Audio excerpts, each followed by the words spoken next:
너 이해 못해. 진짜 될 거야? 소장님 머리 붙자. 날개를 무거운 거 생겨요. 이거 앞에는 이겼어. 근데 그 앞머리를 들어올리면서 바꿔야 돼. 앞머리를 들어 올리자. 앞머리 까야 돼. 날개를 얘가 상어 머리로 껴서 붙여야 돼. 우리 안에 그거 왜 이렇게 어렵냐? 너랑 아직도 싸워서 얘는 나 싸우는 거 몰라. 오성아 머리 까봤지? 나 일주일 전에. 보다가 머리 안 감아. 야 이거 입었다. 그 폭탄 불 붙이는 거. 이거 진짜 내 건가 봐 이거. 와 진짜 잘한다. ING들은 좀 짱나는 줄 알았어.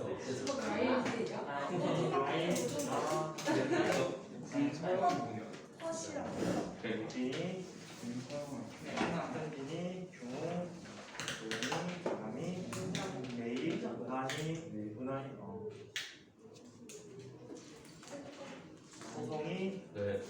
대현이, 아나니, 재현이 안 왔어요. 하고 안 하니? 어제도 안 하지 않았어? 맞아요. 몇주 넘어지도 저 하고 나서 제일 딱한 번 봤어요. 효준이,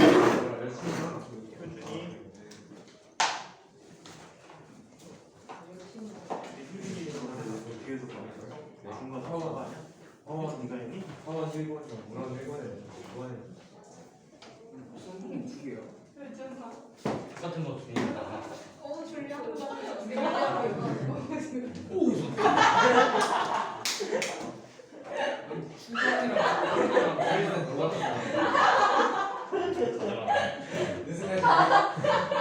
느슨해진 불볕이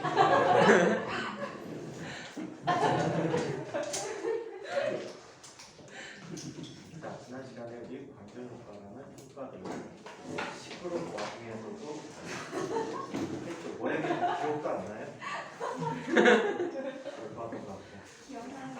목소리랑 아기 상황이. 철수다.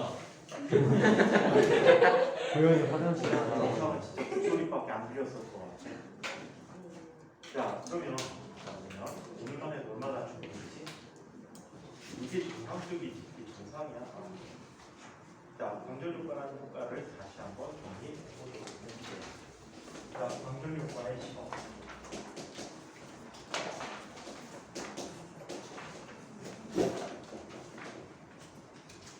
자, 관절 효과에 대한 시험은 크게 두 파트로 이루어지게 됩니다. 관절 효과를 확인하기 위한 시험인데, 자, 이쪽에 방정관을 갖다 놨어요.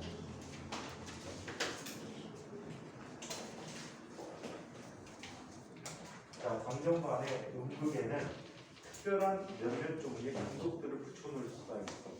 그래서 그 급속들에 따라서 시험을 한번 해보기로 한 거죠. 바깥에 소리 들리기 시작하죠.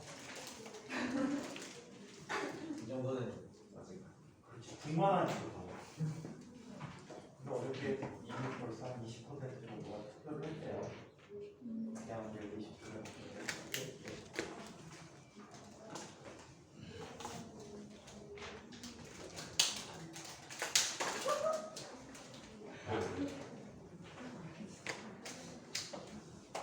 이거 알아요? 어저께 TV에 나온 게 청와대 대통령 침실이 80평이에요. 80평에 침대 딱 하나 있어. 그 생각을 해봤어. 그 침실에 모기가 침투해 들어오면 어떻게 잡지? 천장도 높았는데 F기는 한 통 갖고도 못 잡을 것 같아. 참고로 인천의 아파트의 형태의 주거 형태에서 80평 넘는 아파트 잘 하나도 없거든. 침실이 80평. 시간 80분 넘잖아. 어디가? 있지 않아? 저기 시간 80분 넘는 거. 어? 그냥 가시면 돼. 어디가? 어디 거지? 리치하는 거. 어쩌면 봤을 때. 어디 나온 것 같은데? 아니 롯데마트 위에 있는 거. 롯데마트 많잖아. 이게 두 집을 이어서 하나 만든 게 있는 거. 롯데마트? 상관없어. 어디로 때문에? 저기 생산된 거. 아 맞아. 거기에 80평 넘는 아파트가 있다고? 그러니까 찡찡에 붙였어. 세개 붙이지 왜? 백종이들. 일단 또 어. 원래 팔 때 그렇게 붙여서 팔아? 아니 빙고리는 한 거. 아니 그런 거 말고 원래 분양할 때. 야 아파트 한층 다 비우고 뭐지? 그리고 내벽 터는 거 금지돼 있지. 구조에 문제가 되고 있으니까 내벽 건드리는 거 다 문제가 있어. 그래서 내벽 못 건드리긴 합니다. 자 이쪽에 가변 전압을 걸어놔요. 가변 전압을 걸어놓은 상태에서 자 지금 이 상태에서 스위치를 연결한 상태에서 조류가 흐를까 안 흐를까? 안 흐른데요. 왜? 너무 멀리 떨어져 있어. 굉장히 붙어 있으면 순간적인 방전이 일어나서 흐를까 안 흐를까 할 수는 있거든요. 근데 얘는 자 지금 본격적으로 조류가 흐르지 않는 상태가 되어있습니다. 이때 파장이 매우 짧은 기술을 조여줘요. 주로 조여줄 때는 수등을 조여주게 되는데 자 그래서 이렇게 조여줬대요. 조여줬더니 어떤 일이 생기니 궁극에 있는 인구가 연결된 금속판에서 전자가 튀어나와서 자 이때 전자가 튀어나올 때 전자는 다양한 이동 에너지를 갖고 튀어나오게 될 거야. 그래서 플러스에서 가속대수 쪽에 도달을 하게 될 겁니다. 오케이?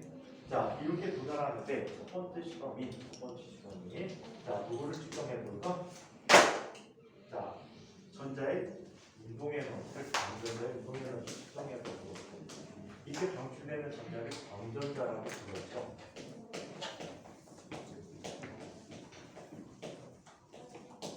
자, 광전자의 운동 에너지 측정해 보고 자, 일반적으로 자, 우리가 자, 이 빛을 통해서 공급해준 일부 에너지 HF라는 에너지를 가진다고 하는데 아직은 모른다라고 가정할게. 근데 아는 것처럼 설명할게.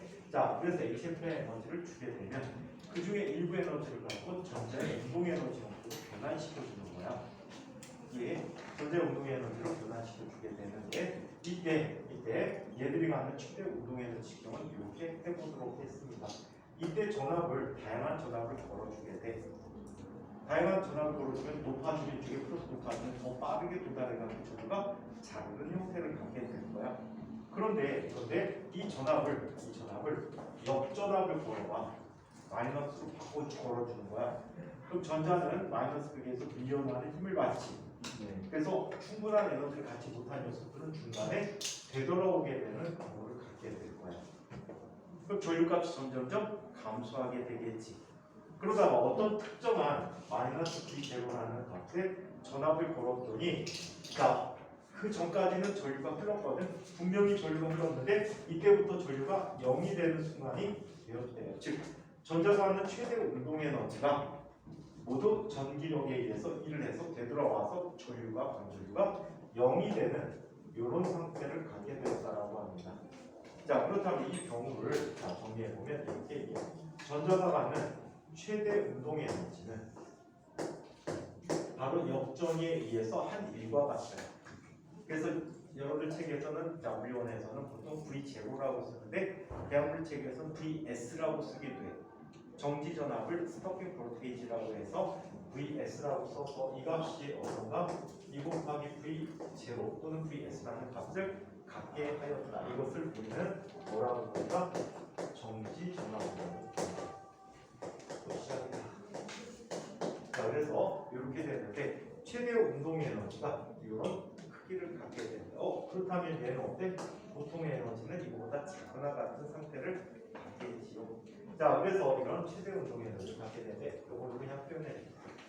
이 에너지는 나중에 아인슈타인의 해석을 통해 살펴보면 같이 보겠지만 해석을 통해 살펴보면 빛이 갖는 에너지가 HF였다라고 해요. 자, 그 중에 일부는 이쪽에 잡혀있는 전자들이 표면 밖으로 튀어나오기 위해서는 일정만큼의 에너지가 될 때 표면에 속박되어 있다라고 볼 수 있어. 그 표면에 속박되어 있다라고 볼 수 있어. 자, 그래서 일부는 얘를 빼내는데 필요한 에너지, 즉 이랍시라는 에너지를 사용되고 나머지 값이 뭐가 될 때 전자에 뭐가 될 때 최대 운동 에너지가 될까라고 이야기를 해. 그렇다면 진동수가 큰 빛을 주면 줄수록 이 값은 고정값이기 때문에 운동 에너지가 어떻게 나타난다? 크게 나타난다. 라고 얘기만 아니어도 어디야? 자, 그래서 이렇게 방전자의 운동 에너지 측정해 봤답니다. 자, 요번에 두 번째 실험을 살펴보도록 하자. 두 번째 실험은 자, 진동수에 관해서 실험을 한번 해보도록 할게요. 방전 효과와 진동 효과.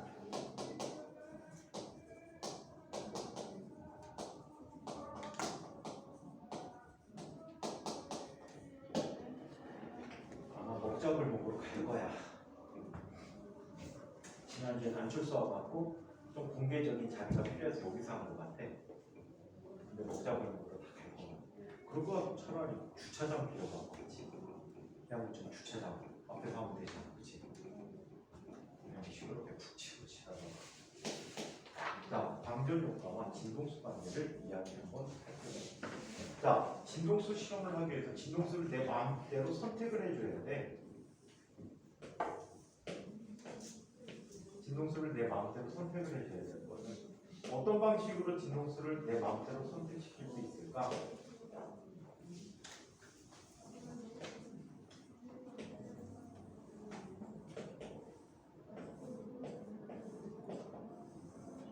어떻게 하면 선택시켜 줄 수 있을까?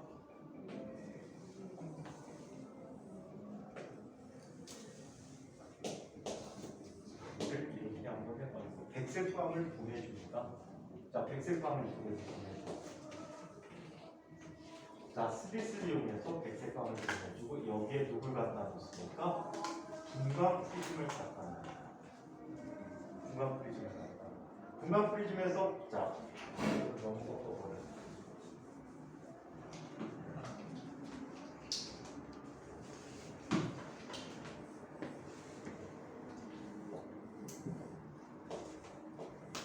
자, 여기에서 빛의 종류에 따라 굴절되는 정도가 다 다르게 나타나지. 그래서 보라색 빛은 자, 어때? 심하게 굴절돼, 덜 굴절돼? 덜 굴절되고 빨간색은 자, 어때? 빨간색이 덜 굴절되고 보라색이 심하게 굴절되는 특성을 가지고 있어. 그래서 이렇게 나타나는데 여기에다가 슬릿을 갖다 놓는 거야. 슬릿. 그럼 내가 원하는 빛을 딴 파장대 빛만 이쪽으로 통과시켜 줄 수 있겠지. 맞습니까? 자, 이렇게 통과시켰다라고 얘기합니다. 자, 그러면 고전적인 개념에서 이런 특성을 보여줄 수가 있었다라고 해. 자, 빛이라는 쪽은 자, 빛은 에너지가 빛 에너지는 누구와 관계하지? 일반적으로 빛의 세기와 관계하지. 빛의 세기와 관계한다라고 주장을 했어. 진동수와는 전혀 무관하다고 주장을 했다고. 그러다 보니까 강한 빛이라면 어떤 파장을 주더라도 언제든지 전자가 튀어나올 수 있다라고 주장을 했었어. 근데 실제 실험을 했더니 그런 일이 안 일어나는데 아무리 강한 빛을 줘더라도 파장이 큰 쪽에서의 이용한 빛은 아무리 줘도 빛이 방전자가 튀어나오질 않아요. 반면에 자, 얘를 회전시켜서 보라색 파장의 빛이 이쪽으로 입사시키게 되면 보라색 빛에서는 파장이 충분히 짧은 경우에는 빛의 세기가 아무리 작더라도 즉각적으로 전자가 튀어나오는 경우들을 살펴볼 수가 있었대. 자, 그리고 아무리 약한 빛을 주더라도 자, 얘들은 어때? 시간 지연이라는 현상이 전혀 없이 전자가 튀어나오는데 이런 사실들을 고전물리학적으로 설명할 수가 없었다라고 해요. 자, 그래서 이런 보편적인 문제들이 자 있었는데 자, 이 결과들이 그래프로 나타난 게 다음과 같은 그래프를 줄 수 있었다라고 해요. 자, 두 종류의 그래프를 한번 살펴볼게요. 여기에 실제 실험을 한 결과야. 이쪽이 양극의 전압을 나타내요. 자, 그리고 양극 전압을 갖다 놨을 때 이쪽에는 광전류의 세기를 측정해 보는 거예요. 광전류의 세기를 측정해 보는 거지. 자, 전압을 충분히 크게 해주면 그 커진 상태에서 얘는 더 이상 광전류가 발생하지 않더래. 전압 갖고 전자가 많이 튀어나오게 하는 건 아니라는 얘기지. 오케이? 빛의 양이 얼마큼 있어야 되느냐 이 양과 관계한다는데 자 그러다가 얘가 어때? 전압이 떨어지면 광전율과 점점점 감소해. 운동에너지 측정에서 봤다시피 어떤 일이 생겨? 전자의 운동을 방해하기 시작하는 거지. 자 그래서 어떤 특정한 값에 이렇게 나타나게 돼. 이때가 얘에 대한 뭐가 돼? 정지 전압이 됐다는 얘기야. 자 이거에 대해서 빛의 세기를 약하게 줘봤다고 해. 빛의 세기를 약한 빛을 주게 되는 거니 얘도 광포화 상태가 있고 자 어떻게? 역시 똑같은 형태로 나타난 이런 특성을 갖게 돼. 빛의 세기와 에너지 전혀 상관이 없다라고 얘기해. 빛의 세기와 관계하는 것은 바로 진동수가 관계하더라라고 얘기해. 즉, 센 진동수에 빛이 들어오게 되면 운동 에너지 크게 나타나더라. 오케이? 자 그리고 자 이건 아인슈타인 해석이니까 아인슈타인 해석에서 보기로 하고. 자 이번에는 이런 실험을 해보도록 하였어. 자 일반적으로 빛의 세기가 세면은 전자의 운동 에너지가 클 거라고 예측했었는데 자 그건 역시도 틀려. 광전율을 양극의 전압에 대해서 실험을 해봅니다. 양극 전압에 대해서 이렇게 실험해. 같은 종류의 금속에 같은 진동수의 같은 세기의 빛을 줬을 때 다음과 같은 일이 생기더래. 자 여기 어떤 빛이 있고 이렇게 보게 됐어. 이때가 마이너스 V1이라고. 자, 또 다른 진동수의 빛을 줬더니 얘는 같이 오다가 이렇게 나타나게 됐다. 이게 마이너스 V야. 이때 이 녀석에 해당하는 게 바로 뭐야? 정지전압 값이니까 2만 곱하면 그 값이 뭐에 해당해? 전자의 운동 에너지에 해당하는 값을 갖게 되었다라고 얘기해. 전자의 운동 에너지 값을 갖기 때문에 이 차이가 클수록 운동 에너지가 크다는 얘기야. 같은 금속에 대해서 운동 에너지가 크다는 것은 쪼여준 빛의 진동수가 더 크다는 얘기가 돼서 이쪽의 진동수가 얘가 크다면 F1의 크기가 F2와 같다라는 사실을 비교해 볼 수가 있어. 자, 그래서 이런 여러 가지를 살펴봤는데 광전 효과에 대한 일반적인 실험 얘기를 책으로 그냥 한번 정리를 빠르게 한번 해보도록 할게요. 자, 광전 효과에 대한 실험, 자 책의 233쪽에 있는 부분입니다. 자, 아래 있는 그림은 광전 효과가 어떤 요인에 의해서 달라지는지를 알아보기 위한 실험 장치로 광전관 속의 금속판 E와 C 사이에 자, 약한 전압이 걸려 있다. 금속판 E에 빛을 쏘이지 않으면 광전 효과가 일어나지 않아서 전류가 흐르지 않지만 빛을 쏘여서 광전 효과가 일어나게 되면 금속판 E에서 튀어나온 전자가 금속판 C에 도달하게 되므로 회로에는 전류가 흐르게 된다. 자, 이때 금속판에 쪼여주는 빛의 진동수의 세기를 달리하며 전류의 세기를 측정하였다. 자, 진동수 선별은 이렇게 스펙트럼을 이용해서 선별하는 장치를 많이 씁니다. 자, 이렇게 나타내줬을 때, 자, 최대 전류 세기는 금속판 E에서 단위 전하당 방출되는 광전자의 수에 비례한다. 자, 광전자 수가 많으면 많을수록 전류가 센 거지. 그래서 광전자가 많이 나왔을 때 전류가 더 많이 나오더라 라고 얘기해 줄 수가 있어요. 자, 정지전압. 전류의 세기가 0이 되는 순간의 전압으로 더 이상 전자가 반대극판에 도달하지 못하게 될 때지 광전자 한 개가 하는 최대 운동에너지 값에 비례하게 된다. 광전자의 최대 운동에너지 값에 대해서 아래 그림. 위 그림의 광전효과 실험 장치에서 양극인 금속판 C의 전압을 음극인 금속판 E의 전압보다 낮게 만들어주게 되면 E에서 방출되는 광전자는 C로부터 밀리는 방향으로 전기적 총력이 작용하게 된다. 광전자 중에 어떤 것은 충분한 운동에너지를 갖고 있어서 총력을 이겨내고 C에 도달하여 전류가 흐르게 된다. 이때 C의 전압은 마이너스 V의 역전압을 걸어주게 되며 자, C에 도달하는 전자수가 점점 줄어들기 때문에 전류의 세기도 줄어들게 된다. 전압이 어떤 특정한가 마이너스 V0라고 썼는데 VS라고도 씁니다. 자, 정지전압이라고 부르는 전압이야. 이 값에 이르게 되면 C에 도달하는 광전자는 없어서 전류의 세기가 0이 된다. 이때 마이너스 V0를 정지전압이라 한다. 자, 금속판 2에서 방출되는 광전자의 최대 운동 에너지는 2분의 mv0 제곱이 커진다면 광전류의 세기가 0이 되는 양극전압 마이너스 v0의 크기도 커지게 된다.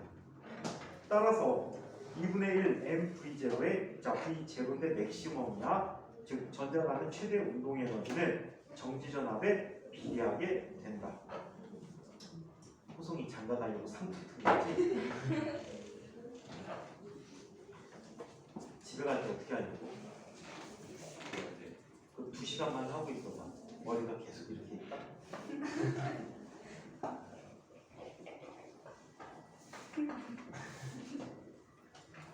거두 선배가 머리띠 하고 다니잖아.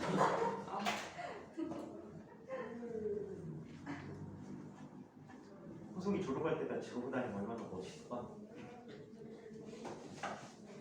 이거 안 해도 돼. 자, 그래서 최대 운동 에너지가 이런 값을 갖는다라고 합니다. 자, 그래서 최대 운동 에너지 자 값은 정지전압의 크기에 비례한 관계를 갖는다. 이때 자 얘는 2분의 1 mv 맥시멈의 제곱이 2v 제곱 값이 되었다. 이 식은 광전자의 최대 운동 에너지가 자 운동 에너지 2분의 1 mv 제곱 제곱이 2에서 방출된 전하량이 2인 전자의 음극으로부터 전이차 마이너스 v 제로만큼인 양극으로 이동시키는 자 동안의 전기력의 한일 2v 제로와 같다는 이야기가 되었습니다. 자, 따라서 광전류의 값이 0이 될 때 양극의 전압 v 제로의 크기를 측정하는 광전자의 최대 운동 에너지를 알 수가 있다라고 하죠. 자, 그러면 여러 가지 실험에 대한 예측과 결과를 비교해 보도록 합니다. 자, 이거는 나오면 기믹이 나오는데 말로 나오기 때문에 학교 시험에는 아주 적합한 형태는 아니야. 수능 형태는 매우 많거든 이런 문제들이. 이 실험 결과에 대해서 한번 볼게. 빛의 파동설에 의하면 금속 안에 전자가 받는 빛 에너지는 진동수와 빛의 세기에 따라서 달라지게 되므로 자 이에 따른 결과가 나와야 하지만 광전 효과의 실제 실험 결과는 이와는 달랐다. 어떤 관계가 다른지 한번 보자. 빛의 진동수와 광전자의 방출 사이의 관계. 빛의 파동설에 따른 예측을 보면 빛의 세기가 충분히 세다면 빛의 세기가 세다는 건 고전적으로 빛의 밝기가 밝다면 자 얘네들은 어떤 진동세 빛이든 입자의 n자 어떤 자 빛은 진동세 빛이든 간에 입사에도 광전자가 방출되어진다.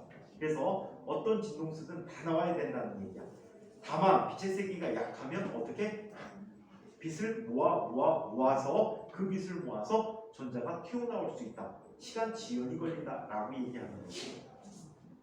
자, 하지만 실험 결과 금속판에 쪼여주는 빛의 진동수가 특정한 진동수보다 작으면 빛의 세기가 아무리 세도 광전자가 방출되지 않는다. 이 진동수를 문턱 진동수 또는 한계 진동수라고 이야기한다. 이게 누구와 관계하냐면 조금 전 식에서 써드린 이람수라는 것과 관계합니다. 전자를 금속 내부에서 금속 표면까지 떼어내는데 필요한 에너지가 됩니다.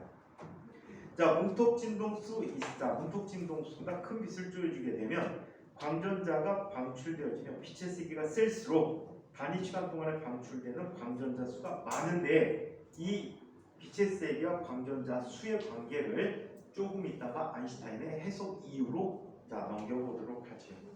자, 책의 그림에서 설명을 이렇게 했어요. 약한 빛을 쪼여줬습니다. 문턱 진동수보다 작은 빛에서는 아무 일도 일어나지 않아.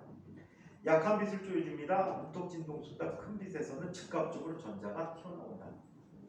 자, 한편 문턱 진동수보다 작은 빛을 엄청나게 강한 빛으로 비춰줬어. 하지만 빛이 아무리 빛을 세게 비춰준다 하더라도 광전자는 방출되지 않는다. 떼어나온 데 필요한 에너지가 진동수와 관계한다라는 걸 보여주지. 자, 한계 진동수 이상의 진동수에서 센 빛을 쪼여주게 되면은 광전자가 많이 방출돼서 전류가 많이 흐르게 됩니다. 방출되는 광전자의 수는 빛의 세기에 비례하게 된다. 자, 한편 빛의 입사의 광전 방출 시간과 자, 방출 사이의 시간 지연 관계를 이야기해보자. 자, 빛의 파동설에 따른 예측. 빛의 진동수가 무턱 진동수보다 크더라도 세기가 약하면 전자가 에너지를 축적하는 데 시간이 걸리므로 광전자가 방출되는 데는 시간이 걸려야 한다. 하지만 한계 진동수 이상의 빛에서는 빛의 세기가 아무리 약하더라도 즉각적으로 방출되지다. 실험 결과 빛의 진동수가 문턱 진동수보다 크면 빛의 세기가 아무리 약하더라도 광전자는 즉시 방출되어진다. 자, 한편 빛의 세기와 광전자의 운동 에너지의 관계. 자, 빛의 파동술에 따른 예측. 빛의 세기가 셀수록 더 큰 에너지를 전달하므로 방출되는 광전자의 최대 운동 에너지가 커야 하지만 실제로 그런 일이 일어나지 않다. 얘는 진동수와 관계에서 나타난다. 자, 광전자의 최대 운동 에너지는 빛의 세기와는 무관하고 진동수와만 관계하다라고 합니다. 자, 그렇다면 여기에서 말하는 이 광전 효과의 해석을 되게 신나네. 자, 해석을 한번 이렇게 내려보도록 하자.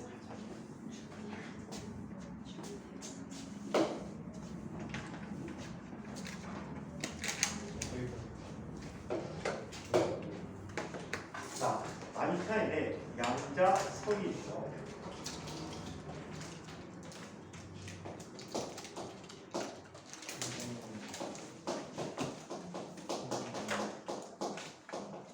선생님. 네. 뭐요? 목소리. 오늘 어떻게 춤을 추지 않아줬습니다. 에어컨 지금 틀어진 거잖아요. 오늘은 천수점 풀어. 옆에만 풀어볼게요. 아무것도 아니었어? 자, 뒤쪽에 있는 애들도 덥다고 안 하고. 저기 자는데 그냥.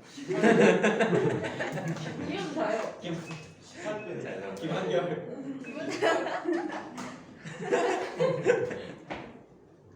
선생님의 선생님 사랑하는 한결. 한결이가 너무 피곤해서 그런 거야.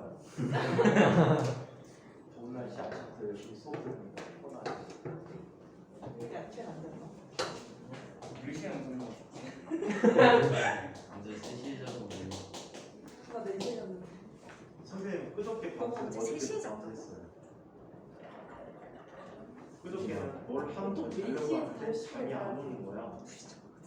TV를 틀었는데 여기에서 미국 영화 중에 헌트라는 영화가 있었는데 그걸 보는데 되게 재밌는 거야.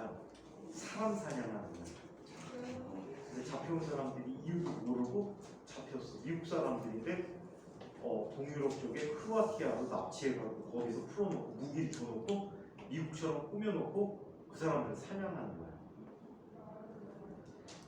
근데 그게 중간중간에 과거 얘기가 나오면서 왜 사냥하게 되는지를 밝혀주는 거야. 주인공이 여잔데 다 죽여버려. 또 보다가 몰입해가 그냥 보다가 잠을 못 자고 아침에 출근했어. 그래서 어저께 가가지고 또 작업을 할 게 있어가지고 막 하다가 너무 지루해가지고 TV 틀었다. TV 속에 갇히는 바람에 일을 못하고 TV만 보자마자 봤는데 새벽에 모기 새끼가 한 마리가 출연을 했어. 모기 잡다가 밤샜어. 모기 잡았어. 못 잡았어. 요즘 모기가 조그맣잖아. 숨으면 안 보여. 그리고 모기가 보통 정상 활동을 할 때 자다가 불키면 목이 안 보이지. 이때 모기들이 대피를 해요. 환해지면 피하거든. 주로 어디로 피하는지 아니? 모기가 찬 거를 좋아해. 따뜻한 것보다. 그래갖고 틀림없이 베란다 유리창이나 아니면 거울 같은 데 붙어 있어. 거기를 찾으면 찾을 확률이 70% 이상인데 오죽에는 없어. 그리고 밤새서 꼴딱 새고서는 아침에 한 30분 40분 자다 나오고 모기 피해가 여기 갔다 저기 갔다 했는데 계속 쫓아와. 자, 그러면 아인슈타인의 방향자수를 이야기해 보도록 하겠습니다. 자, 아인슈타인은 빛 입자를 양자라고 취급을 했어요. 그래서 빛은 에너지 양자다라고 표현합니다.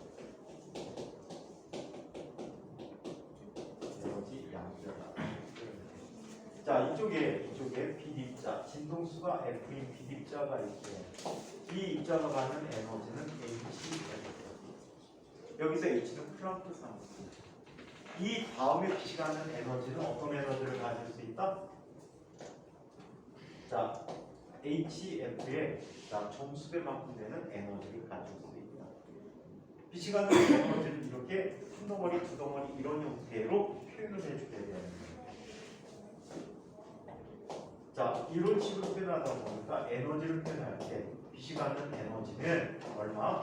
HF의 정수배가 되고 이때 가는 이 에너지 입자는 우리는 뭐라고 부른다? 양자라고 부른다. 또는 광양자라고 부른다. 양자라는 말이 어떤 양을 입자화 시킨 추상적인 개념이다라는 말에서 퀀텀이라는 말을 쓰게 됩니다. 자, 그래서 이렇게 에너지 양자라는 걸 가정하게 됩니다. 이게 에너지 양자고 이게 아인슈타인의 양자 가설이라고 부릅니다. 또 다른 사람이 양자 가설을 얘기했지? 어떤 사람이 양자 가설을 얘기했지? 플랑크가 양자 가설을 얘기했단 말이야. 플랑크는 무엇을 설명하기 위해서? 빛에 대한 복사를 설명하기 위해서, 복사 법칙을 설명하기 위해서 자, 이야기하게 됩니다. 자, 이 플랑크의 복사 법칙에 의하면 자, 빈이라는 사람이 사용한 빈의 공식이라는 게 있어. 열 복사에 관한 빈의 공식이 있는데 빈은 파장이 아주 짧은 영역에서 아주 잘 맞는 식을 만들었어. 근데 파장이 좀만 더 커져버려도 자외선에서 가시광선만 해도 얘는 무한대 쪽으로 발산해버리기 때문에 안 맞아. 그 다음에 레일리진스라는 사람이 긴 파장에 대해서 적당한 식을 찾아냈어. 근데 레일리진스는 자외선에 가면은 얘가 에너지가 역시 무한대로 커져버리는 현상을 자 이야기하게 되지. 그래서 이런 현상을 자외선 파탄 또는 자외선 파국이라고 표현해주고 있다라고 해요. 그래서 이 모든 영역에 대해서 잘 맞는 식이 없을까라는 자 이런 생각에 이 사람은 에너지가 나는 플랑크 얘기야.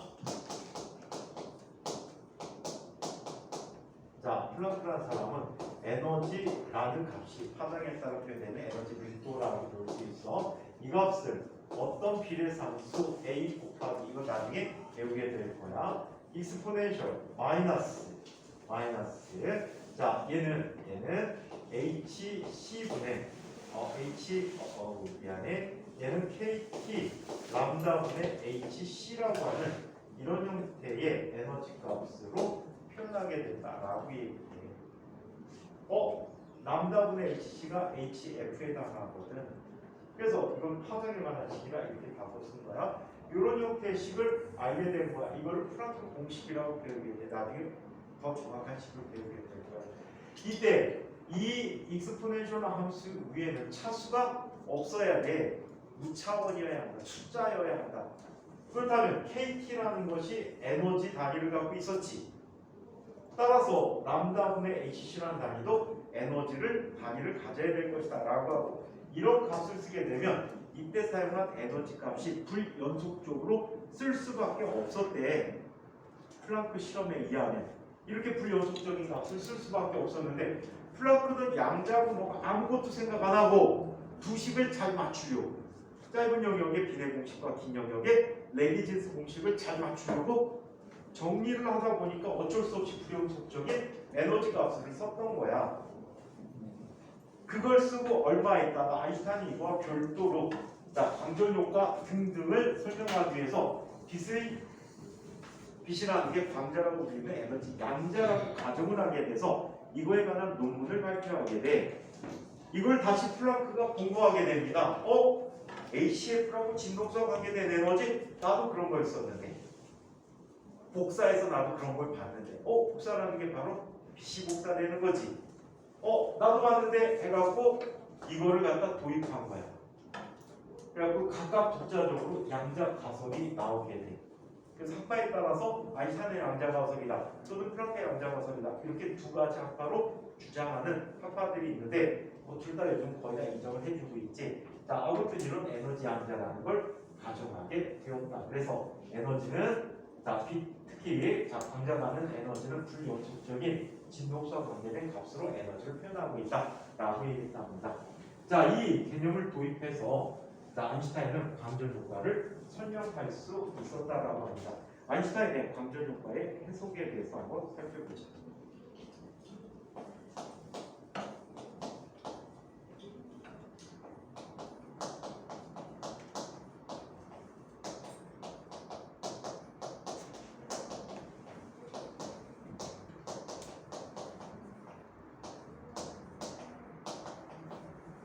자, 아인슈타인의 광전 효과에 대한 해석을 한번 살펴보도록 하죠. 와, 오늘 되게 피곤한 날이다. 너네도 수행평가 그렇게 많니? 그 페이스가 나서 카이스가 보고 왔어? 페이스가 그냥 대문만 보고 왔지. 다 이스트 써있어. 거기가 하프레스라고 앞에서 기념사진 꼭 찍어야 돼. 내려보죠. 랩 같은 데도 오디트 시켜주면 그냥 연구 캠퍼스 쪽에 있어. 어? 캠퍼스 쪽에 있어. 그냥 캠퍼스 랩은 안 보여주고 그냥 건물사진만 걸어다니지. 건물 그런 거 있지 않아? 산업 디자인 거. 잠깐 3분 있다 나오는데요. 보통은 대학 한방 가면은 카이스트로 들어갔다가 충남대로 나오는데 아 옆에 붙어 있어가지고. 자, 그러면 아인슈타인의 광전 효과의 해석을 한번 얘기해보죠. 아인슈타인은 이런 얘기를 했습니다. 자, 금속의 에너지 그림을 한번 표현해봤어. 자, 금속은 자, 표면 근처에서 에너지가 다음과 같이 나타난다. 에너지 낮은 상태가 미친 거야? 뭐야? 아, 오토바이지? 어씨, 무슨 말이야? 설마 무슨 아닐 거야? 자, 금속의 내부야. 자, 금속의 내부. 안 되는데. 불이야?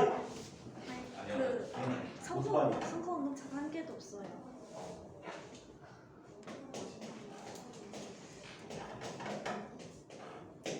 오늘도 하면은 진짜 나쁜 새끼들이지. 자, 여기 금속 내부가 있고 금속 내부가 있대. 자, 여기에 전자들이 있고 금속 표면에는 금속 표면은 전자들이 없었어. 이 전자들이 금속에 숙박되어져 있는 거야. 얘가 숙박되어져 있기 때문에 우리는 얘에게 뭘 줍니까? 빛입자를 주게 되는 거야. 자, 빛입자는 뭐라고 해? 광자라고 부르는 아이야. 에너지 입자지. 만약에 이때 얘가 제공해낸 에너지가 HF라고 하는데 이 HF가 요 에너지 높이보다 낮다면 이 에너지 높이를 W라고 할게. 이 에너지보다 낮다면 이 전자는 이 문턱을 넘어설 수 있을까 없을까? 없어. 자, 그런데 이 입자는 하나가 갖는 에너지가 제한이 되어 있네. 그럼 또 다른 입자가 와서 동시에 와서 얘에게 작용하면 넘어갈 수도 있겠지만 항상 약속 1광자 1전자야. 광자 두 개가 동시에 한 전자에게 영향을 줄 수가 없어. 오케이? 광자 하나는 반드시 하나의 전자에 영향을 줘야 해. 그래서 얘에게 영향을 줄 수가 없다라고 해. 그렇다면 한 번 에너지를 공급해주면 탈출을 시도했다가 없어져 버리는 거야. 못 나가면. 전자에게 저장을 시도할 수가 없어. 그렇다면 전자가 이 위치를 넘어가려면 특정한 이상의 진동수의 빛이 필요하겠네. 그때 필요한 빛이 F0고 얘가 HF0란 에너지를 갖고 있다라고 얘기해 줄 수 있지. 여기서 F0는 뭐가 되니? 문턱 진동수. 문턱 모양으로 되어 있잖아. 문턱을 넘어간 데서 문턱 진동수 또는 한계 진동수라고 불리고. 한계 진동수라고 불리고. 자, 그렇다면 여기에서 한계 진동수 입자 정도의 빛을 받게 되면 얘는 겨우 위로 올라가서 멈춰버리겠지. 네. 이해해? 그래서 밖으로 뽑아낼 수 있게 하는 게 바로 이 W 값인 얘를 1함수라고 표현해줘. 워크 펑션이야. 일 함수. 자, 이때 만약에 이 HF가 충분히 크다면 이 HF 에너지 중에 HF0만큼은 나가는 데 쓰고 차이만큼을 무엇을 하는 데 쓸 수 있지? 얘에게 운동 에너지를 갖게 해주겠지. 그래서 에너지 보존적인 측면에서 이런 식을 써줄 수 있어. 자, 광자가 공급해준 에너지가 HF라고 한다. 얘는 일함수만큼을 일부를 사용하고 나머지는 전체 뭘 주게 돼? 운동 에너지를 주게 된다라고 이해해 줄 수 있어. 또한 얘하고 동등한 식으로 이렇게 쓸 수도 있어. HF의 에너지를 주면 그 중에 한계 진동수에 해당하는 만큼의 에너지는 금속의 표면으로 벗어나는데 이용하게 하고 나머지는 어떻게 되는 겁니까?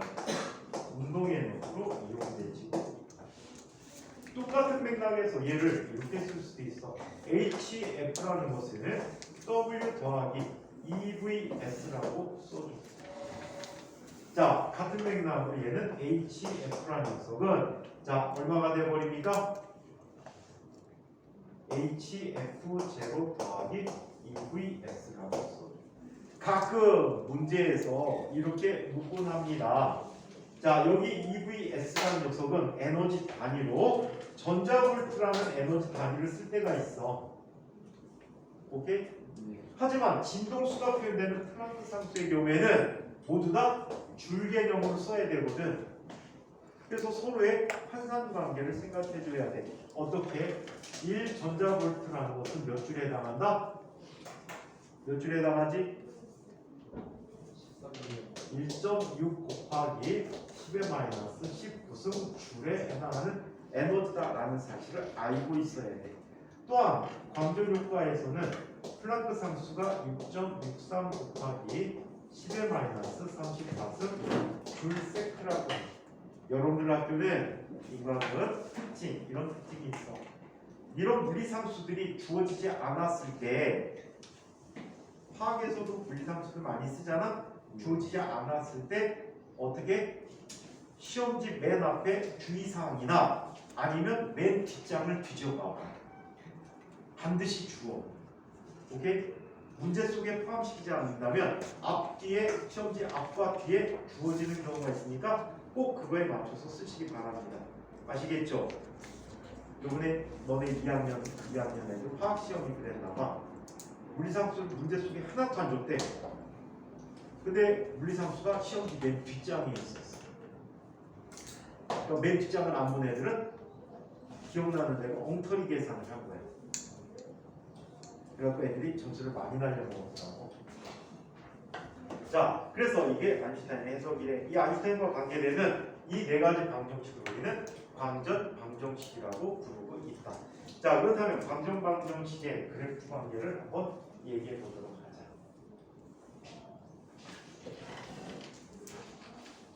자, 빛의 진동수에 따라서 전자의 운동 에너지를 한번 측정해 보겠습니다.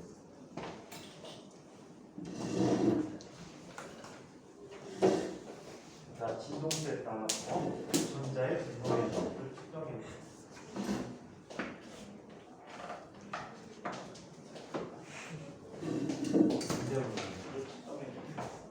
자, 그랬더니 이때 진동수가 없으면 빛이 안 조여진 거지. 아무것도 없었어. 이때 진동수를 서서히 증가시켰어. 자, 서서히 증가시켰는데 아직도 아무 일도 없었어. 그러다가 어떤 진동수부터는 전자가 튀어나오기 시작한 거야. 이때 진동수를 뭐라고? 문턱 진동수 또는 한계 진동수라고 하지. 그 다음부터는 HF라는 녀석이 HF0 상수값이지 더하기 운동 에너지야. 자, 그렇다면 얘가 갖는 운동 에너지는 이게 y축에 해당하는 값이지. 자, 얘는 HF 마이너스 HF0가 되는 거야. y절편이지. 이게 x축이지. h에 대한 1차원수 형태의 그래프가 그려진다는 뜻이야. 그래서 그래프 모양이 어떻게 나타납니까? 이렇게 나타나게 돼. 이때 얘가 갖는 기울기가 뭐가 되니? 얘가 가는 기울기가 뭐가 돼? P3P3수 H가 되는 거야. 가끔 가다가 이 세로축을 정지전압을 놓는 경우가 있어. 그럴 때는 기울기 뭐라고 써야 돼? 정지전압으로 놓는다는 기울기가 2분의 H라는 값이 되어야 되겠지. 함정을 이용해서 이렇게 화색되고 있지. 자, 그 다음에 또 이런 걸 볼 수 있어. 만약에 얘를 외삽한다. 외삽하는 것은 실험 결과에 데이터가 없을 때 그 경향을 봐서 데이터 바깥쪽의 결과까지 유추하는 것을 외삽한다라고 얘기해. 외삽하게 되면 이쪽에 음의 축이 있는데 여기에서 만나게 되네. 즉 얘는 이 높이만큼의 에너지를 받아야지 금속 표면으로 올라올 수 있다라고 해서 음의 축은 바로 이람수의 축이 되는 거예요. 오케이? 그래서 이렇게 이람수의 축을 갖게 된다. 자, 만약에 다른 금속을 이용하게 되면 다른 금속의 경우에는 어떻게 나타납니까? 기울기는 그대로야. 하지만 문턱 진동수가 다르겠지. 그리고 금속마다 이람수 값이 다 제각각이 될 거야. 그래서 항상 같은 기울기로 나타내지고 있다라는 사실을 기억해 주세요. 자, 요거를 이용해서 광전 효과를 올바로 설명하고 노벨상을 받았고요. 자, 여기에서 또 유추하는 거. 광전자가 많이 나올수록 강한 빛이다라고 얘기했지. 센 빛이란 말이야. 광전자가 많다는 건 무슨 뜻이야? 광전류가 크다는 것은 광전자가 많다는 뜻이고, 광전자가 많다는 것은 많은 수의 광자가 들어갔다는 뜻이야. 그래서 빛의 밝기는 광자의 수와 관계한다라고 기억해 둡시다. 빛의 밝기는 광자의 수와 관계한다. 항상 1광자 1광전자가 나타나고, 광자 수가 많으면 밝은 빛이고, 그러면 더 많은 광전자가 나와서 광전류가 크다라고 표현해 줄 수가 있다고 합니다. 책 얘기를 이것도 마저 한번 볼게요. 자, 광양자설에 의한 광전 효과의 순서. 사실 안 써야지만. 자, 광양자설에 의하면 광전 효과는 광자와 전자의 1대1 충돌로 설명할 수가 있다. 전자는 전기력에 의해서 금속에 속박되어 있으므로 이 인력에 대해 일을 해주어야 금속에서 전자가 방출될 수 있다. 자, 이때 금속에서 전자 한 개를 떼어내는 데 필요한 최소한의 에너지를 이람수라고 한다. 즉, 광자 한 개의 에너지가 그 금속 이람수보다 커야지 광전자가 방출될 수 있으므로 특정한 값보다 큰 진동계의 빛을 비출 때만 광전자가 방출되어진다. 즉, 문턱 진동수 F0는 광자 한 개의 에너지다. 자, 금속 이람수와 같은 빛이 진동수를 말하게 된다. 자, W 그래서 HF0가 된다. 빛이 진동수가 문턱 진동수보다 작으면 못 나가지. 아무리 많은 광자가 가도 못 나갑니다. 왜? 광자마다 광전자 하나에게 영향을 주기 때문에. 광자 한 개의 에너지가 금속의 이람수보다 작으므로 전자가 금속에서 방출되지 않는다. 빛의 세기가 아무리 세도 진동수가 문턱 진동수보다 작은 광자는 전자에 전달하는 에너지가 작으므로 광전자가 방출되지 않는다. 즉, 아무리 많은 수의 광자가 충돌하더라도 단 한 개의 전자도 방출되지 않더라. 자, 빛의 진동수가 문턱 진동수 이상인 경우. 자, 광자 한 개의 에너지가 금속의 이람수 이상이므로 광전자가 방출되어진다. 이때 빛의 세기가 아무리 약해도 광자 한 개의 에너지가 충분히 크므로 광자와 충돌한 전자는 즉시 튀어나오게 된다. 빛의 세기가 셀수록 단위 시간당 전자와 충돌하는 광자 수가 많아지므로 단위 시간당 방출되는 광전자 수도 빛의 세기에 비례해서 증가하게 되더라. 그래서 이런 일들이 있다. 여기 옆쪽에 보니까 여러 가지 금속들에 대한 이람수 관계가 있었죠. 자, 빛의 진동수와 광전자의 최대 운동 에너지 관계를 보자. 금속에서 방출되는 광전자의 최대 운동 에너지는 광자 한 개의 에너지가 금속의 이람수를 뺀 값으로 간 것 같다. 자, 운동 에너지는 HF-W다. 따라서 광전자의 최대 운동 에너지는 빛의 진동수가 클수록 크며 이를 그래프로 나타내면 그림과 같이 기울기가 일정한 직선이 됩니다. 기울기가 플랑크 상수 h로 모든 금속에 대해서 동일하게 나타난다.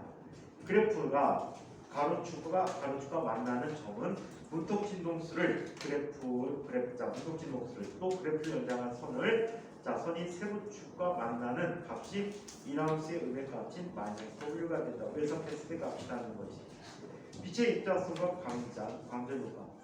빛을 입자라고 보는 광량자 설로 광전 효과 실험 결과를 잘 설명할 수 있으므로 광전 효과는 빛이 파동이 아니라 입자임을 보여주는 현상이다.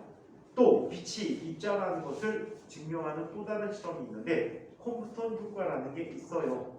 이 콤프턴 효과는 만약에 학교에서 지도상에 콤프턴 효과를 해주시면 해드릴게요. 얘는 상대론을 고려한 경우는 보통 1학년 때 안 하고 여러분들 이 부분을 2학년 1학기 때 배우게 되거든. 보통 2학년 1학기 기말고사 때 시험범위에 들어가는 경우들이 많아. 그때 만약에 해주면 그때 해드리도록 할게요. 자, 그래서 상대론적으로 하거나 아니면 일반적으로 고전역학적 개념 충돌 이론을 통해서 설명해 줄 수도 있습니다. 자, 이번에는 빛의 이중성에 대해서 이야기해 보도록 하죠. 빛은 어떤 성질을 갖고 있어? 파동으로서의 성질을 갖고 있어. 회절이나 간섭을 설명하고 파동을 설명할 수 있다는 말이야. 자, 그리고 입자성도 동시에 갖고 있다. 그래서 상보성의 원리라는 게 있는데, 빛이 입자성과 파동성을 다 갖고 있긴 하지만, 같은 상황에서 두 성질이 동시에 나타나진 않아. 입자성이 나타나면 파동성이 나타나지 않고, 파동성이 나타나면 입자성이 나타나지 않는다라는 이야기까지가 여기까지 얘기고요. 나머지는 불필요한 얘기 같고. 자, 이번에는 물질 입자의 파동성에 대해서 이야기해 보도록 하죠. 250조 물질의 이중성.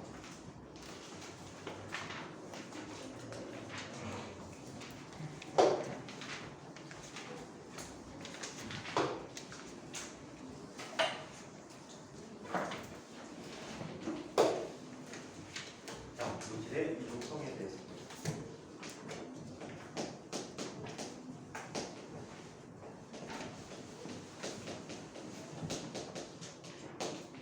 물질의 이중성을 보는데, 먼저 물질파라는 개념을 한번 얘기해 보도록 할게요.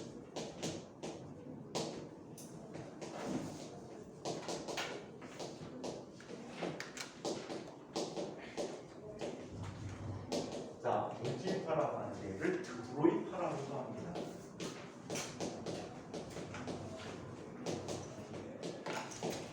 프랑스의 물리학자였던 그때 당시에는 학생이었지. 드브로이라는 사람은 빛의 파동성을 지지하던 사람이야. 근데 아인슈타인과 콤프턴 등의 실험에 의해서 빛이 파동의 성질뿐만이 아니라 입자의 성질을 갖게 된다는 것이 밝혀진 이후에 이 사람은 새로운 논제를 제안을 하게 됩니다. 어떻게? 파동이 입자성을 가질 수 있다면, 파동이라고 생각했던 빛이 입자성을 가질 수 있다면 입자라고 칭하는 모든 것들도 파동성을 가질 수 있다라고 제안을 하게 돼요. 이 제안을 한 논문 갖고 노벨상을 받습니다. 실제 실험 결과 증명이 됐거든요. 그래서 노벨상 주제 중에 대학원 논문 과제 갖고 나온 노벨상 몇 개 안 되거든. 2개 정도가 있는데 그 중에 하나가 이 드브로이야. 이 드브로이라는 되게 많아요. 이 드브로이는 물리학자 중에 가장 계급이 높은 사람이야. 다이아몬드는 아니고 챌린저도 아니고 이 사람은 계급이 공작이야. 귀족 자기를 갖고 있어요. 7대조 할아버지인가가 왕의 아들이야. 근데 이 귀족 계급이 공작이라는 자기가 형한테 세습이 됐는데, 형도 물리학자야. 연력학 쪽을 연구하던 물리학자인데 일찍 죽어요. 일찍 죽어서 이 사람한테 세습이 됐어. 근데 세습되기 전인데 이런 일이 일어납니다. 공작 집안이잖아. 알고 있어, 이 사람이 공작 집안이라는 거. 박사학위 논문을 써왔는데 훌쩍훌쩍 4대장을 써왔대요. 뭐 3장이라는 얘기도 있는데 그냥 보통 내대장이라고 많이 표현하더라고. 많아야 5, 6장 어떻게 쓰기 나름이겠지. 폰트 크기에 따라서 내대장이 논문을 박사학위 논문이라고 제일 싫어한 거야. 보통 박사학위 논문은 이렇거든요. 뭐 3, 400쪽이야. 근데 100분의 1 갖고 와서 논문을 달래. 지도교수가 어이가 없지. 그죠? 개념은 충분히 그럴싸한데 이론적으로 실증되지 못한 거야. 그래서 이 논문을 심사하는 교수들끼리 고민을 했답니다. 이 논문을 박사학위를 주자니 남들이 욕할 것이고, 야 이거 갖고도 학위를 주니? 라고 욕할 것 같고, 안 주자니 이 사람이 계급이야. 공작 집안이라고 말이야. 근데 그 이전에 귀족들에 대한 자기를 보상해준 모든 법이 철폐됐는데 관습적으로 남아있었던 거지. 고민하다가 이 세 사람이 머리를 돌렸답니다. 어떻게? 이 논문을 갖고 아인슈타인이 빛의 이중성에 대해서 주장을 했으니까 이 논문을 아인슈타인한테 한번 보여주자. 그럼 어떠냐고 물어보자. 모든 면피를 위해서요. 어떻게? 만약에 아인슈타인 에이 택도 없어 말 같은 소리 해라 라고 하면 야 이거 아인슈타인이 안 된대 설득할 수가 있겠지.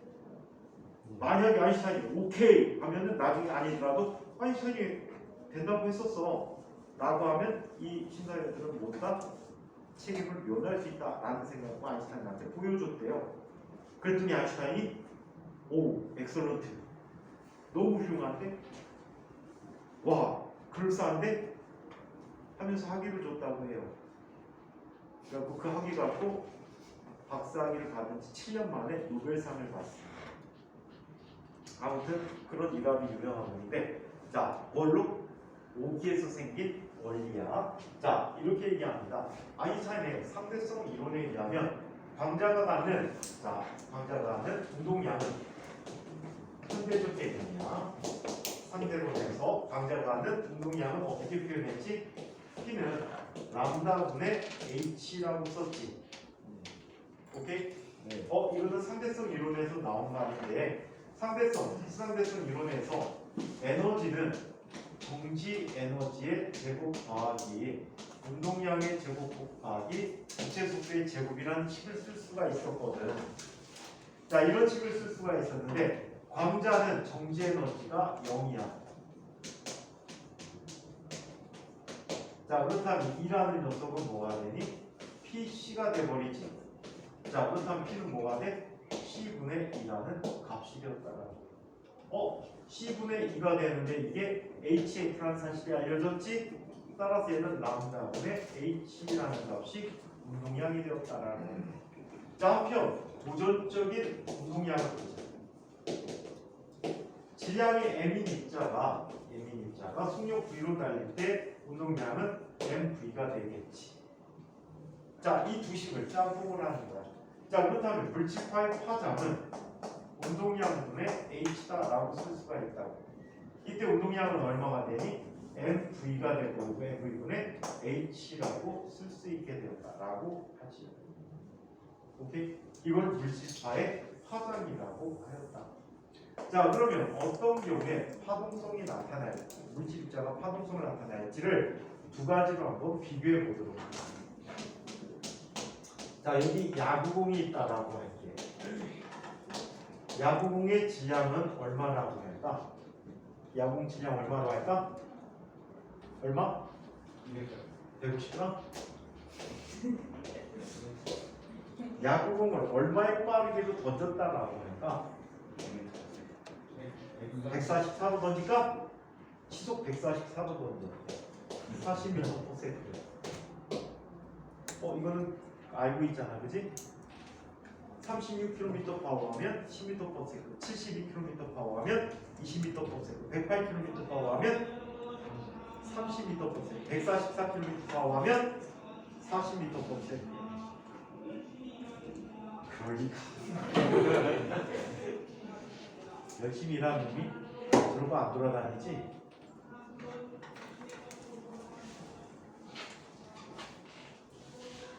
열심히 일하는 사람들은 자기 열심히 일하겠다고 얘기 안 해. 묵묵히 열심히 항상 하지.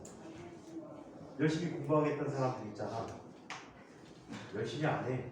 원래 열심히 하던 사람 계속 하고 있었단 말이야. 가람이 들어가. 대결치는 항상 하고 있잖아. 작은 거 있냐, 작은 거. 자, 그러면 A보다 T가 공구면에서는 50cm가 공부계의 소장입니다.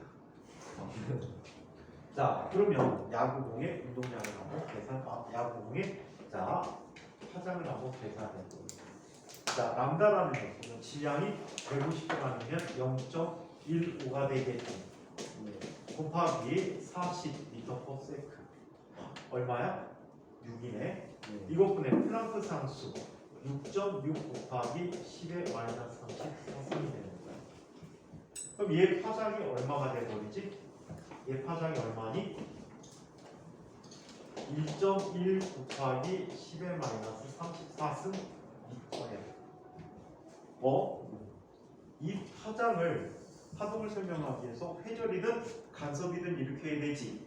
얘 파장이 이만큼이야. 그럼 이만한 장애물을 만들어야 되거든?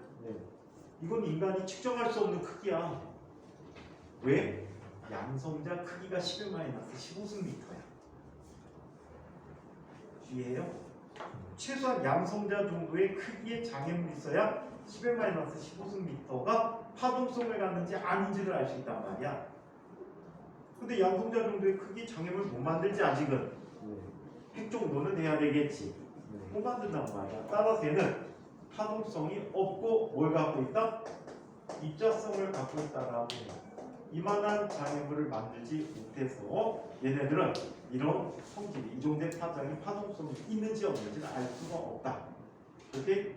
자, 그래서 얘는 입자성을 갖는다라고 하고.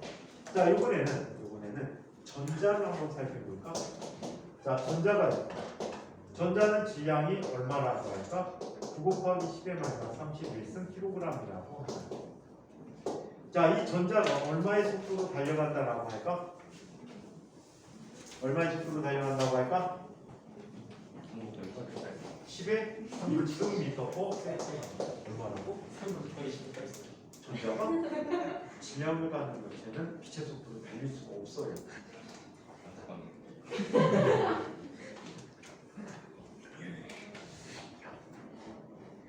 호박에다 말뚝 박는 것 같아. 너 새로 묶었니 지금? 네, 빼가지고 2시간 뒤에 들어갔을 때 빛으로 빛 갖고 여기를 이렇게 동그랗게 이렇게 만들어줘. 콩을 잘 파줘.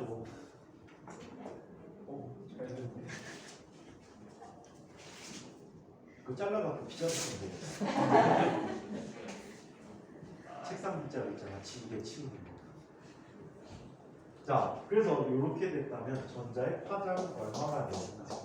람다라는 녀석은 9 곱하기 10의 마이너스 31승 kg 곱하기 10의 6승 미터/s. 자, 플랑크 상수가 얼마나 돼? 6.6 곱하기 10의 마이너스 34승이 되거든요. 그렇다면 얘 지워주면 얘는 마이너스 세제곱이 되겠지. 맞아요? 이거 나눠지면 얼마가 되니? 이게 돼버리겠지.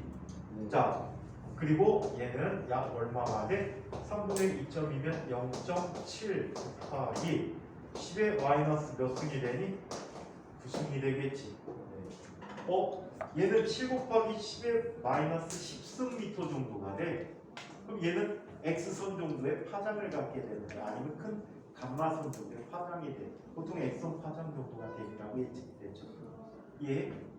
X선 정도는 파동성을 갖는다라고 할 수 있잖아. 그래서 얘는 얼마든지 파동성을 실험해 줄 수 있다. 따라서 이런 전자는 파동성을 따른다, 파동성을 갖는다라고 이야기합니다. 이런 상태에서 전자는 뭘 가질 수 없다? 입자성을 가질 수가 없다. 역시 상도성에 의해서 이런 특성을 갖게 되었다라고 합니다. 자, 그래서 이렇게 계산되는 파동을 우리는 거의 파장이라고 불러준다고 합니다. 자, 그럼 물질파 확인 실험들이 나오는데 물질파 확인 실험들을 빠르게 한번 볼게요. 자, 드브로이는 자, 물질파 이론은 드브로이 물질파 이론은 자, 처음에는 학설로 제한이 되어졌다. 그러나 데이비슨 거모와 톰슨은 우리 지난번에 했던 아빠 톰슨이 있었잖아. 그 사람의 아들이야. 아들 톰슨. 이 톰슨이 스코틀랜드 쪽에 살았던 분인데 부자가 모두 다 물리학자야. 노벨상을 둘 다 받았어. 먼저 아버지가 전자에 관한 연구를 할 때 아들은 조수로 일했어.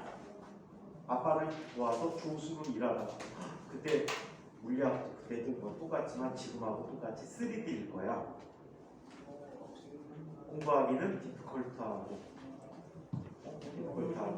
그 다음에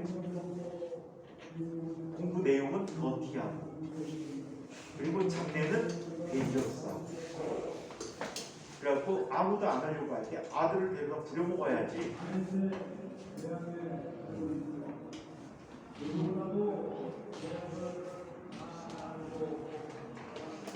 또 국민의힘이지? 강한데 부합이 지금 뽑아놓은 지나가는 인사할까? 절대 안 합니다. 아, 선생님이 옛날에 여수에 살았을 때 그때 당시에 여수님이 신지계열이거든. 그분은 선생님하고 나중에 개인적으로 친분이 생겼어. 이분이 국회 회기 중인데 아침에 뉴스에서 봤거든. 근데 점심 때 식사하러 가면은 거기 밥 먹으러 와 있어. 사람들 만나갖고 밥 먹어. 지역 사람들하고. 그러니까 엄청나게 자주 봤거든. 나중에는 말을 걸어오시더라고. 야 이제 좀 그만 좀 보자. 왜 깔끔하게 노는 내가 가는 데만 오냐? 그게 아니라 의원님이 제가 가는 데마다 쫓아오신 겁니다. 계속 얘기 드리는데 나중에 되게 친해졌거든. 근데 그 사람은 그냥 서슴없이 아무튼 얘기하는 사람이야. 어저께 선생님이 또 골때리는 걸 봤다. 윤석열이라는 사람이 대통령이 됐잖아. 우리나라 대통령 역사상 한 번도 안 한 짓을 어저께 했어. 말단 공무원들은 대통령의 얼굴을 제대로 볼 수 있을까 없을까? 못 봐. 대통령이 만약에 어디 떴다 그러면 공무원들은 주변에 다 사라져. 보이지 마. 빨리 들어가서 일해. 근데 어저께 종합청사 다 돌아다니면서 사진 찍고 압수하고 다녔더라고. 그런 대통령 처음 봤어. 신기하긴 한 사람이야. 식당에서 밥을 먹지 않아. 사람들하고 압수하고 다니잖아. 보통 안 해주거든. 경호니 격격에 싸우고 하잖아. 좀 신기한 사람 같아. 임기 끝날 때까지 계속 하면은 상당히 많이 대통령에 대한 새로운 생각을 가질 수 있을 것 같아. 맨날 청와대 짱 박혀갖고 80평에서 장만 안 찍었어. 그 얘기가 있더라. 문재인 씨가 청와대 개방을 막 비난한 이유는 침실이 80평인 게 밝혀질까 봐. 거기다가 그 영부인 옷장이 15개래. 근데 그 정도 안 됐었는데 문재인 정부 때 15개가 됐대. 무슨 엄청나게 사재표가 뭐 이런 얘기도 나오고 있었어. 중우야, 새집죠?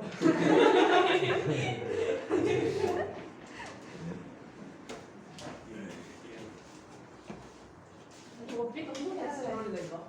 저게 뭘 하는 거야? 호성이 여름부터 또 머리 기른다고 하겠다. 그냥 기르자. 참고로 머리 기른 선배들이 공부를 잘 못해.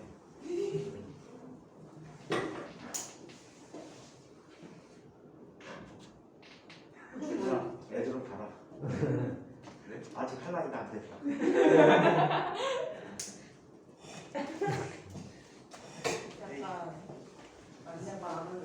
약간 상처할 것 같아. 지금 중화하고 호성이가 성적 정체성을 느끼고 여자가 되고 싶어서. 혹성이 동안님이 근데 유튜브에 가봐라고 하는 거 하지 마라. 그거 터져가 10년 직전이랬더라. 자, 계속 보죠. 아무튼 아들 톰슨 등에 의해서 전자가 화동의 특성인 회절과 간섭 현상을 나타낸 것으로 실험으로 확인하면서 이론으로 받아들이게 되었다. 그러면서 노벨상을 다 같이 받게 됩니다. 자, 데이비슨 거머의 실험. 1927년 미국의 과학자인 데이비슨과 거머는 거머라고도 하고 어떤 책은 저머라고도 나옵니다. 이름이 이거예요. 그래서 번역하는 사람에 따라서 거모 또는 점어라고 하는데 바로 앞전 교육과정까지는 점어라고 쓰이다. 옛날 교육과정은 거모라고 쓰였어. 고유명사다 보니까 미국 내에서도 거모라고 부르는 게 맞대. 근데 우리나라에서 번역하는 과정에서 일부 책에서 점어라고 쓰여지다가 다시 지금 교육과정 2015 개정 교육과정에서는 거모라고 다시 바뀌어서 쓰고 있습니다. 그래서 일부 책은 점어라고 쓸 수 있는데 같은 사람이라고 봐. 자, 아무튼 이 사람들에 의해서 실험이 되어졌는데, 자, 이 실험에서 구한 전자가 나타내는 파동의 입자가 드브로이가 제안한 물질파의 파장 결과와 일치하는 것으로 확인하여 전자와 전자의 파동성을 증명하였다. 자, 어떻게 증명했냐면, 자, 54V로 가속된 전자를 니켈 결정에 쏴줍니다. 니켈 결정에 쏴주면 니켈 결정에서 브래그 반사에 의한 회절이 일어나게 돼요. 브래그 반사에 의한 회절이 일어나서 그 최대 조건일 때 그때 값이 50도인 곳에서 최대라는 값을 얻어낼 수 있게 되었다라고 해. 이 결과를 그대로 계산을 통해서 정리해 봤더니 그때 사용됐던 파장이 예측한 파장과 같았다라고 이야기합니다. 자, 이 관계를 한번 살펴보도록 할게요. 내용이 부실해서. 내용이 엄청나게 부실합니다.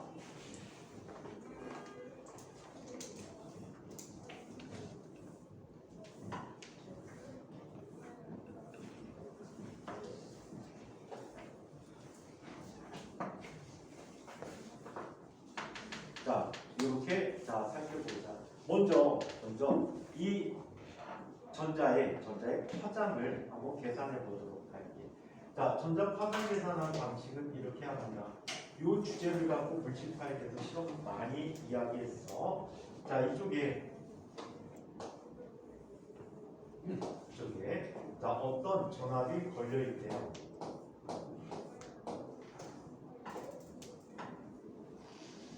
어떤 전압이 걸려있는데, 자, 이쪽에서 전자가 정지 상태에서 질량이 m이고 전하량이 인 전자가 V라는 전압에 의해서 가속이 되어집니다. 가속되어지면 얘는 이곳에 도달하기 직전에 어떤 속력을 갖니? V라는 속력을 갖겠지. 먼저 전자의 속력부터 계산해 보도록 하겠습니다. 자, 전자 속력을 계산하는데, 자, 얘는 역시 전지에 의해서 일을 하게 되지. 전기장에 대해서 일을 하게 돼. 2 곱하기 V라는 값은 2분의 1 mV 제곱이라는 운동에너지를 얻게 되지. 전자를 V의 전압으로 가속시켰더니 이만큼의 운동에너지를 얻게 되었다. 따라서 V 제곱이라는 값은 m분의 2V가 되고, V라는 값은 뭐가 돼? 루트 m분의 2V라는 값이 되었다라고 합니다. 자, 그렇다면 이때 전자의 운동량은 mV가 되버리겠죠. mV가 되는데, 이거 넘겨준 다음에 양쪽 m에서 제곱을 취해주면 mV의 제곱이 되겠지. 즉 루트 2m2V라는 운동량을 갖게 되었답니다. 전자의 운동량이 이렇다면 전자가 하는 물질파 파장 람다는 얼마가 돼? P분의 H가 되니까 얘는 루트 2m2V분의 H라는 값이 되었다는 거죠. 이때 이 실험에서 약 54V로 가속을 시켰다라고 하네요. 자, 그렇다면 그때 파장이 얼마인지를 보자. 얘는 루트 2 곱하기 9.1 곱하기 10의 마이너스 31승 kg 곱하기 1.2 곱하기 10의 마이너스 19승 곱하기 54 볼트분의 6.6 곱하기 10의 마이너스 34승을 넣어보기로 했대. 이거 대충 계산해 볼까? 자, 이거 대충 계산하면 얘 얼마니? 3으로 빼낼 수 있지. 3으로 빼내자. 그 다음에 얘 10만큼 꺼주지. 10만큼 꺼주면 얼마가 되니? 마이너스 20이 되겠지. 마이너스 20이야. 그렇다면 여기 얼마가 나오니? 4가 나오겠지. 그치? 4가 나오게 됐어. 얘 곱하기 얘는 약 얼마가 돼? 100이 되네? 100이 되니까 빠져나오면 얼마가 되니? 10이 되겠지. 루트 나머지 차수야. 10이 나오네. 진짜 10이 나와버렸어. 그럼 얼마가 돼? 곱하기 10의 몇승? 마이너스 25승 곱하기 루트 10이니까 3.1 정도의 값이 되겠다. 자, 이거 분해 6.6 곱하기 10의 마이너스 34승 정도가 돼버렸어. 그렇다면 지워지면 2.2가 돼버리고 이게 돼버리겠지. 자, 5분의 1.1이면 얼마가 되니? 5분의 1.2? 야, 얼마 정도가 되지? 5분의 1.1 0.2 정도가 되니? 이거 대충 계산해서 보니까 이것 분의 얘 뒤집어지면 얼마가 되지? 24승이지. 24승이면 올라가면 10의 마이너스 자 얼마? 10승이 돼버리겠지. 10의 마이너스 10승 정도가 돼. 그 계산 좀 잘못한 것 같아 내가. 자, 요거를 계산해 보면 실제 약 얼마? 정확한 값을 계산하면 약 1.67 곱하기 10의 마이너스 10승 미터 정도가 되는데 10의 마이너스 11승 미터 정도가 돼. 이걸 좀 더 정확하게 계산하면 오케이? 계산기라고 계산하면 그래서 이렇게 계산을 한 결과를 보여줄 수 있다고 합니다. 자, 이거를 이론적으로 계산했는데 실제 니켈 결정을 X선을 이용해서 화학 시간에 브레이크 조건 배웠니 혹시? 브레이크 반사 안 배웠어? 자, 여기 한 격자층이고 여기 또 다른 격자층이 있어요.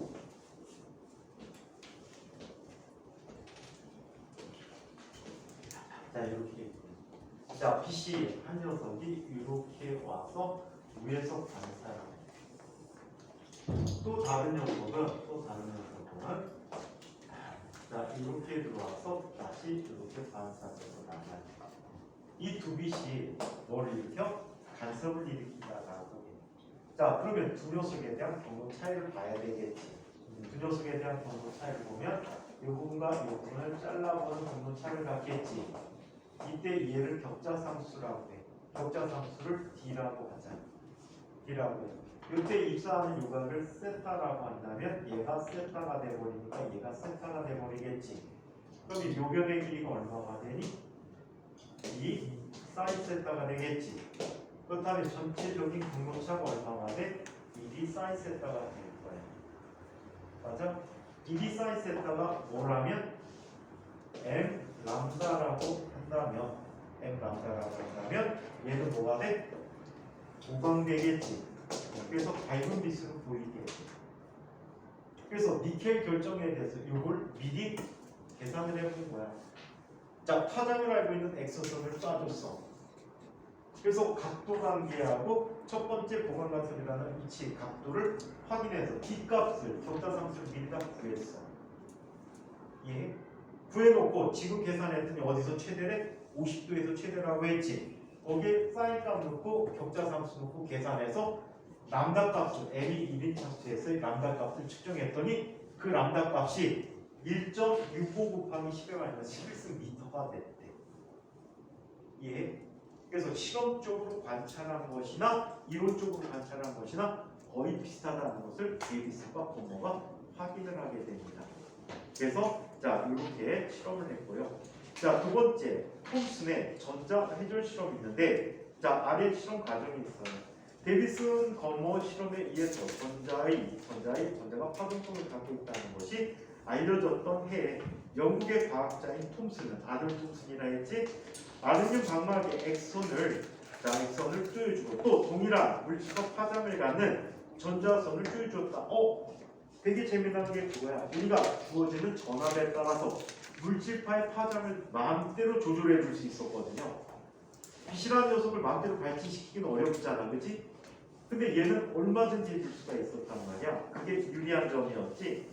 자, 아무튼 이렇게 실험을 했더니 자, 전자선을 쪼여줬더니 X선을 쪼여줬을 때와 같은 형태의 회전 무늬가 나타나는 것을 확인함으로써 드브로의 물질파 이론을 실험했다. 자, 알루미늄 화학의 액선을 쪼였을 때 회절 무늬가 첫 번째 그림이야. 자, 그 다음에 두 번째 그림은 전자선을 쪼여줬을 때 그림이 된 똑같은 모형이지. 실제 밝고 어두운 위치가 나타나는 것도 동일하게 자 나타났다라고 얘기합니다. 자, 이름으로써 물질파를 확인하게 되었다. 자, 물질파 확인은 그냥 한번 읽어보시면 돼요. 이걸 이용해서 만든 게 전자현미경이래. 전자현미경은 광학현미경의 한계를 뛰어넘게 하는 아이지. 광학현미경은 문제가 있어. 어떤 문제가 있니? 분해능이라는 문제가 있어. 분해능이라는 것은 아직 다룰 부분은 아니라서 그냥 말로만 얘기하는데, 자, 멀리 식별된 멀리 두 광원에 대해서 식별할 수 있는 최소한의 각을 분해능이라고 할 수가 있어. 이때 자, 이용하는 빛의 파장이 짧으면 짧을수록 분해 효과가 좋아. 분해가 잘 돼. 이 얘기는 무슨 얘기냐면, 자, 겨울철이든 봄철이든 여름철이든 겨울철이든 산 위 정상 부분을 보면 소나무 같은 게 보인단 말이야. 이때 소나무 구루와 구루가 붙어 가다 보면 분리되어 보이지. 반면에 가을철에 단풍을 한번 보는 거야. 빨갛고 노랗고 있는 잎사귀를 보면 나무로 구분되지가 않지. 그냥 울긋불긋만 해 보이게 된단 말이야. 그 이유는 파장이 짧은 녹색 이용에는 분해할 수 있는 능력이 좋아. 즉 작은 각도까지 식별돼 보이는데 빨간색이나 노란색은 작은 각도를 식별해 볼 수가 없다라고 합니다. 이 분해능을 이용한 대표적인 미술작품이 있어. 뭐가 있지? 정묘법이라는 게 있지. 그림을 점을 찍어갖고 표현하는 것들. 이것도 분해능을 이용한 방식이라고 합니다. 초록색들은 그렇다면 어떻게? 짧은 거리에서 점을 찍어줘야 되고, 빨간색이나 노란색은 널찍한 거리에서 점을 찍어줘도 하나처럼 보일 수 있다라는 얘기가 되겠지. 자, 그런데 파장이 짧을수록 분해할 수 있는 능력이 좋다라고 했어. 그럼 파장을 계속 낮게 가져가봐. 짧게. 그러다 보면 자외선이 되기도 하고 X선, 감마선까지 내려가야 되겠지. 그럼 아주 작은 물체까지 식별을 볼 수 있거든. 그런데 문제가 있어. 자외선, 감마선, X선과 같은 물체는 렌즈에서 굴절하지는 않아. 그렇다고 어떤 방식으로 굴절시키기가 매우 어려워.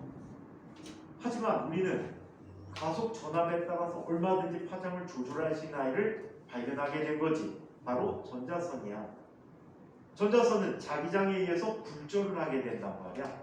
그래서 자기 렌즈라는 걸 만들어서 굴절시켜서 좋은 분해능에서 얼마든지 작은 물체까지 관찰할 수 있게 만들어준 게 바로 누구야? 전자현미경이야. 전자현미경은 두 가지가 있어. 셈과 템이 있지. 주사 전자현미경이고 투과 전자현미경이 있어. 자, 주사 전자현미경은 바닥에서 어때? 바닥에 있는 시료를 스캐닝해 주는 거야. 그 셈이라는 게 스캐닝 일렉트론 마이크로스코프라는 말에서 주사라는 말을 쓴 거야.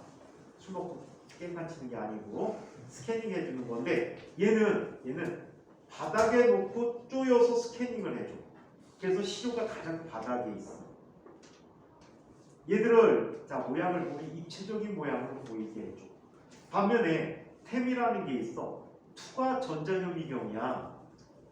얘는 시료가 어디 있어야 되니? 중간에 있어서 투과시켜서 밑에서 스캐닝했다. 밑에서 스크린에서 관찰해야 되는 거지. 그래서 투과시키는데, 자, 시료의 두께가 얇아야 해. 또한 얘들은 어때? 평면적인 구조로 나타나게 돼. 여러분 바이러스 사진 같은 것들은 대부분 셈이야. 템으로 보면 평면적 구조로 보여. 내부의 소규모 같은 게 보이게 돼. 그래서 자 이런 그냥 특징들이 있다는데 시험에 나오기는 어렵고요. 자 잠시 쉬었다가 와서 앞부분부터 같이 정리합시다.